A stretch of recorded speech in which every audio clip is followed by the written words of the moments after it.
Welcome back friends to spelling segment of our program. We have done in our previous segments the rules, the basic theory on spelling, and we have given you adequate number of rules for you to teach the child and the sequence in which you are going to teach the child. The number of rules that we have given is more than adequate for the child to be able to spell well. Today we are going to be doing teaching methodologies. You have the rules, and today we are going to do the methods which you are going to use to teach, the strategies that you are going to teach. The methodologies that we are going to see today are Fernald tracing, simultaneous oral spelling, clap and punch, the Sonde system, the look-say cover write, and visual imagery, configuration boxes, and setting it to tune.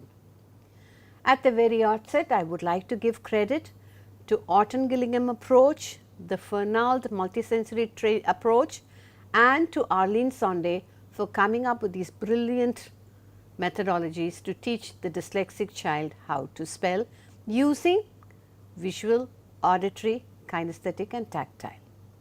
So, let us go into each one of them in detail. The first methodology that we are going to look into is the Fernald tracing. Now, the Fernald multisensory approach tells us that when we use the pads of the index and the middle fingers to trace on surfaces that offers resistance, it is the quickest path to the brain. Now, this also gives the child the feeling of the formation of the letters in the word. So, take a tray of sand or sandpaper and make the child trace the word as he says the letters in the word, and this is one of the best way for him to send it to his short term and long term memory and for him to remember the spelling. Now, you can trace on any surface, need not just be the sand tray or the sandpaper.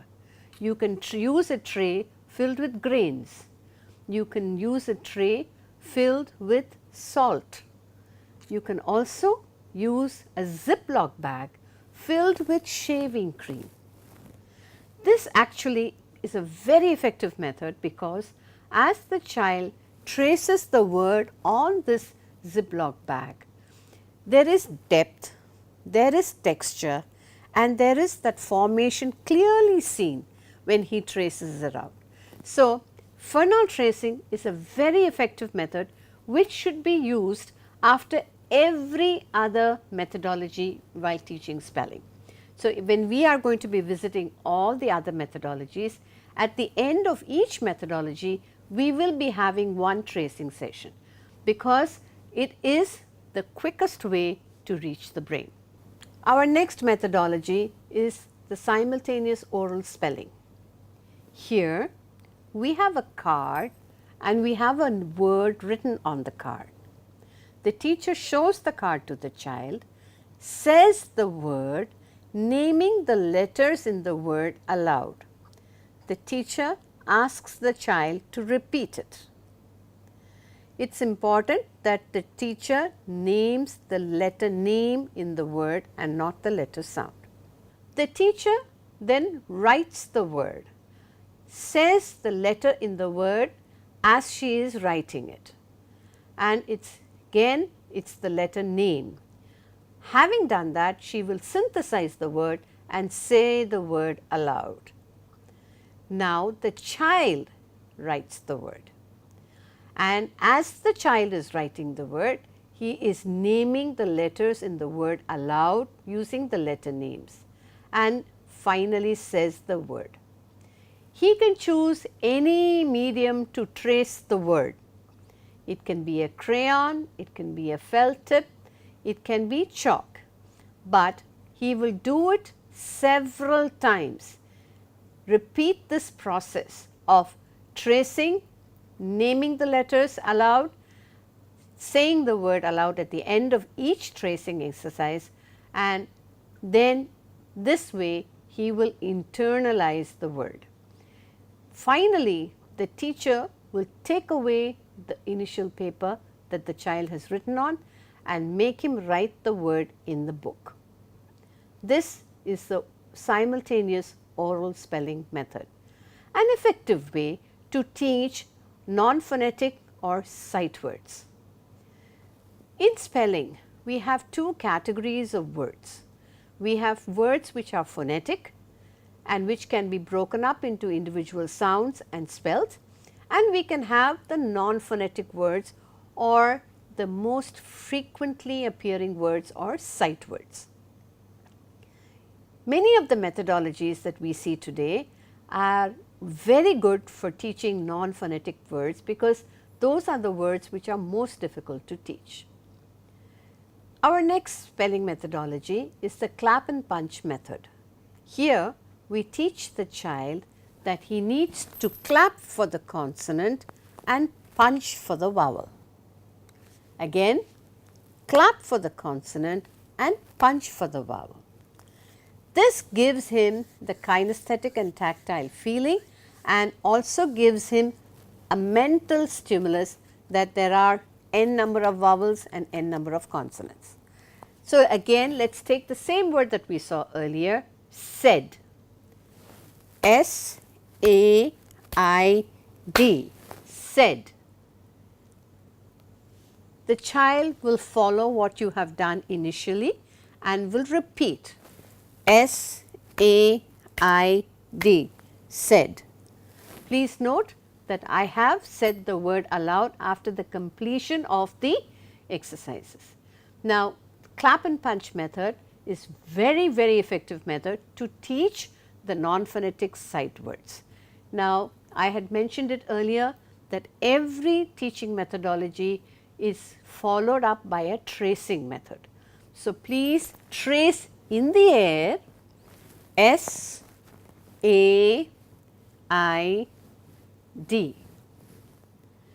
This way you have reinforced the spelling of the word in multi ways. For instance, you have done the tactile and the kinesthetic, again the multisensory method where the child has traced it. Please remember, whenever you trace, you have to trace with the pads of your index and your middle fingers. Tracing can also happen on your body. So, the child can trace on his hands S, A, I, D. Using these methods, you can help the child to teach the non-phonetic words. Our next method, a method which we have seen a lot of success with our children, the Sonde system. Special credit to go to Arlene Sonde, who came up with this method to teach adults in America. We have improvised it slightly, and instead of using sounds to teach, we teach the child using the letter names. So, it is a kinesthetic and a tactile method of learning spelling. Let us see how it is done. Take your left hand at your eye level with your thumb pointing to the left. Take your right hand, keep it next to your left hand and the thumb also pointing to the left. Can we get it right? Can you please both try both the hands, the thumb facing left. Once we have this position, we will embed each letter onto one finger.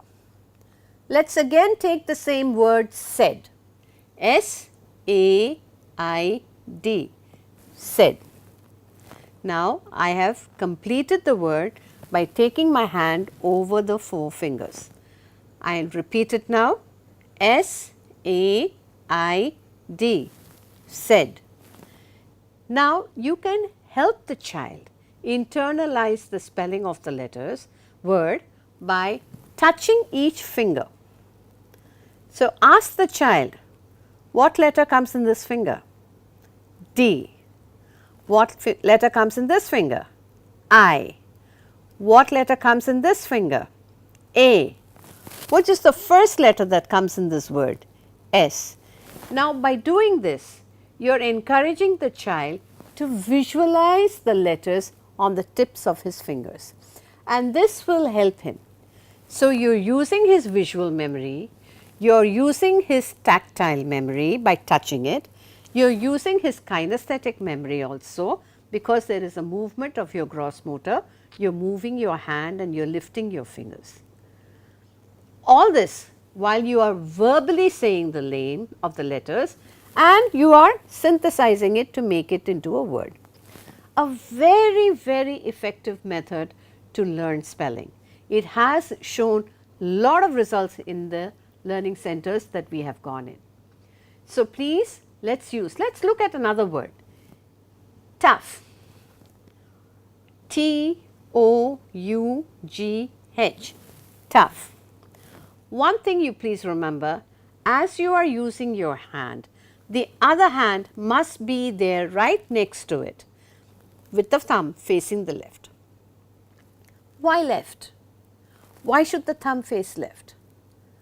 The thumb faces left because we read from left to right. We spell from left to right. Using that concept, we keep the thumb facing the left. So, another point we have to remember, you cannot take a word which has got more than 10 letters, which often will not be the case, because if you have a word more than 10 letters, you can always syllabicate it and make it into smaller chunks to help the child to learn. Here, when you have words which are less than 10 letters, if it is a non-phonetic word, even better. If it is phonetic also, it is fine. Use these fingers to help them to learn. In teaching spelling, it is not necessary that all of us should use words that make sense. Teaching spelling using nonsense words or words that do not make sense is a very effective way to make the child learn how to spell. You can use any of the methodologies that we have done to teach nonsense words. My favorite nonsense word is goriakpu. It is a word that does not make sense. But do you want to see how you can learn it well? Let us try it out. G-O-R-I-A-K-K-P-U,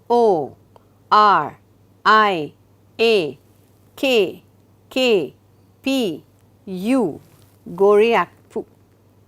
So, let us look at it again. G-O-R-I-A-K-K-P-U, goriakpu. Now, encourage the child to look at the finger as he is spelling it.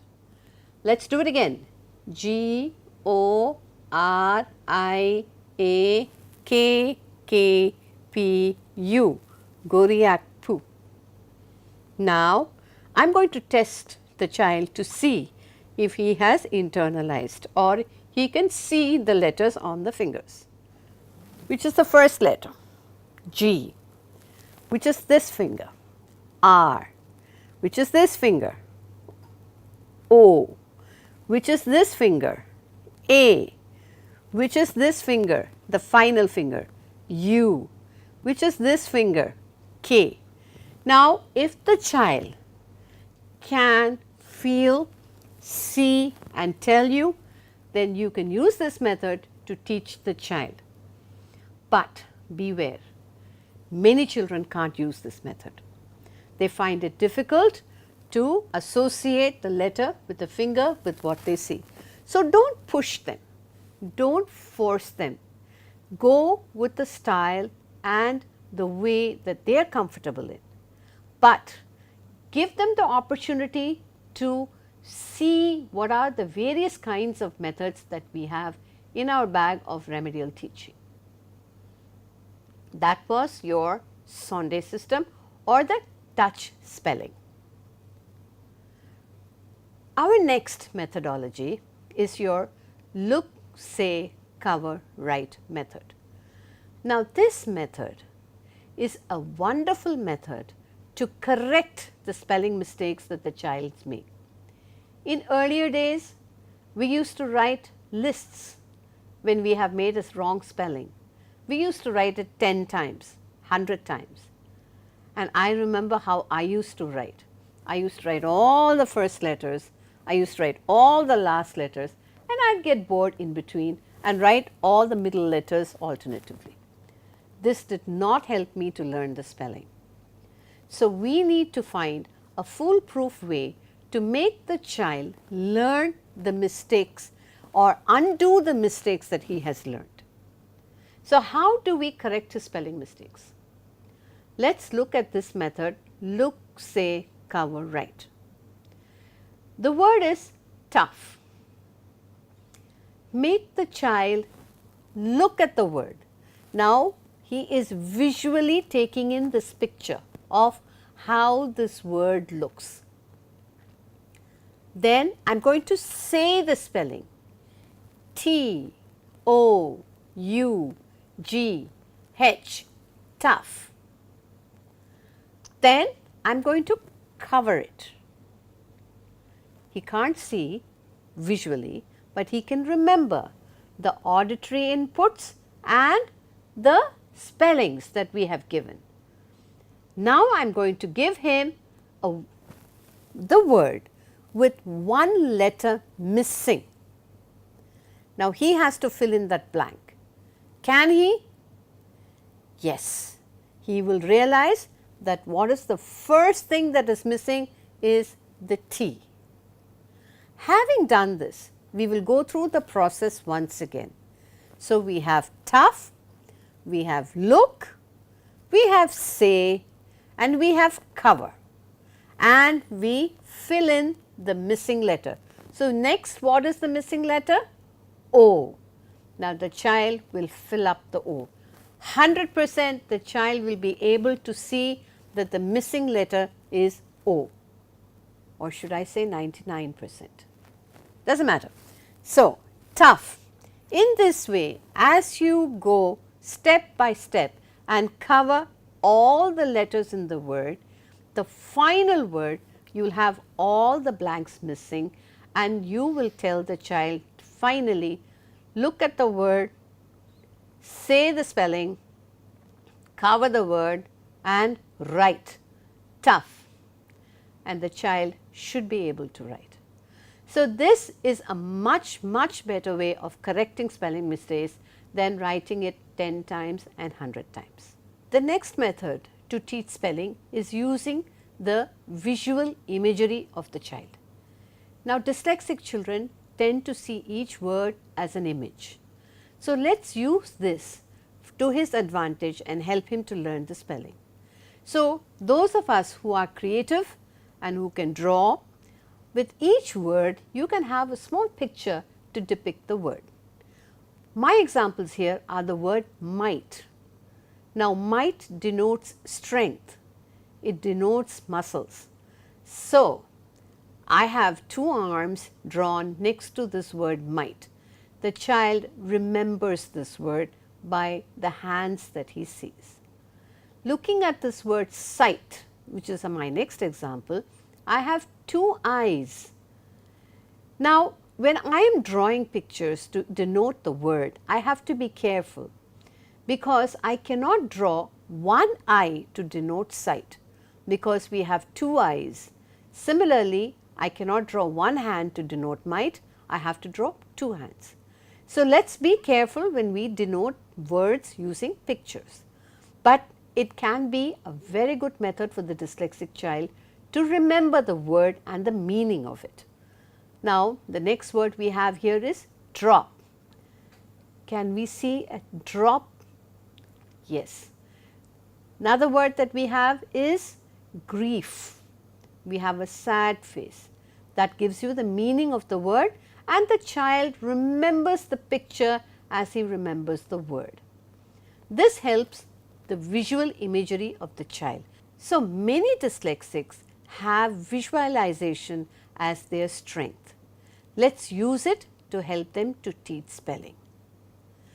Now having visualized the word, the child also sees how the word looks. We come to our next methodology to teach spelling, which is the configuration box. Let's see how that works. The configuration box shows how the word looks. Now, in the writing segment, which you will be seeing later on, you will hear about standing letters, sitting letters and sleeping letters. Here in configuration box, we are going to use the same concept and draw boxes around each letter. For instance, in the word drop, we have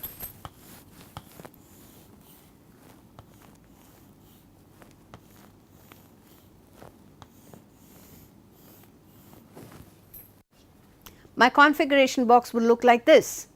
I have one standing letter, two sitting letter and one sleeping letter.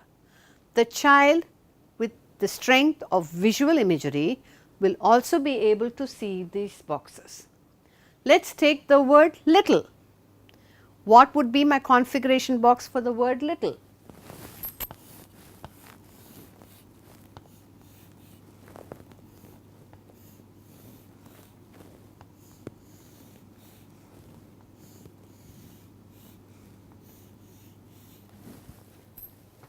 This would be my configuration box for the word little. It will help to verbalize for the child, saying that how many standing letters do you see? The child should be able to say 1, 2, 3 and 4. How many sitting letters do you see? The child should say 1 and 2. The more you verbalize, the more the child internalizes the spelling. Now, you have shown him how the word should look. So, how do you make him understand what goes inside? Now, he has pictured the word in his mind and we are going to test him by removing these letters from the boxes. So, we can test the child using empty boxes and give the child cue that this word I am talking about is something to do with this picture. So, the child should say drop and he should be able to fill up the boxes with the letters.